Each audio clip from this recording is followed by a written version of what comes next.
Hi friends, మనం ఇక్కడ చూస్తున్నాం డ్రోన్. ఇది ఇక్కడ ఉన్నాడు రైతు తండ్రు లక్ష్మణ్ గౌడ్. డ్రోన్ను ఉపాధిగా ఎంచుకొని రైతుల పొలాల్లో మందు పిచికారీ చేయడం జరుగుతుంది. ఈయన తండ్రు ఉపేందర్ గౌడ్ పొలంలో డ్రోన్ పిచికారీ చేయడం జరుగుతుంది మందు. యువత డ్రోన్ను ఉపాధిగా ఎంచుకోవడం ద్వారా పని దొరికినట్టు అవుతుంది. అదేవిధంగా రైతులకు ఈ డ్రోన్ ద్వారా మందు పిచికారీ చేసుకోవడం ద్వారా ఈజీగా సులువుగా ఉంటుంది. రైతులు పంపును భుజాన వేసుకొని కొట్టాలంటే చాలా కష్ట పరిస్థితి ఉంది. ఈరోజు అదేవిధంగా కొన్ని హార్డ్ మందులు అయితే రైతులకు కొన్ని సందర్భాలలో ప్రమాదం ఉన్న పరిస్థితులు కూడా ఉన్నాయి. ఈ డ్రోన్ ద్వారా అయితే ఎలాంటి ప్రమాదాలు కూడా లేవు. సమయం కూడా ఆదా అవుతుంది, ఖర్చు కూడా తక్కువనే ఉన్నది. సుమారు ఒక వ్యక్తి కూడా పొలంలో మందు కొట్టాలంటే పంపేసుకొని 500 అవుతున్నాయి. ఒక ఎకరానికి డ్రోన్ ద్వారా కూడా 500 అవుతుంది. కాబట్టి ఇక్కడ సమయం ఆదా అవుతుంది. అదేవిధంగా సమయంతో పాటు డబ్బులు కూడా సేఫ్ అవుతున్నాయి. కాబట్టి ఈ పద్ధతి మంచిగా ఉంది.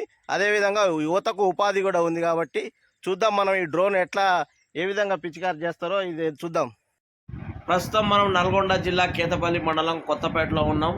యువ రైతు తండ్రు లక్ష్మణ్ గౌడ్ డ్రోన్ను ఉపాధిగా ఎంచుకొని రైతుల పొలాల్లో డ్రోన్ ద్వారా మందు పిచికారీ చేయడం జరుగుతుంది. డ్రోన్ ఆపరేటింగ్ పూర్తిగా మొబైల్ ద్వారా రిమోట్ కంట్రోల్ సిస్టమ్ ద్వారా నడుస్తుంది. చూద్దాం మనం డ్రోన్ ఎగురుతుంది, ఆపరేటింగ్ ఎట్లా జరుగుతుంది, పిచికారీ ఎట్లా చేస్తుందో చూద్దాం. ఇప్పుడు పొలాలకి వెళ్తుంది డ్రోన్.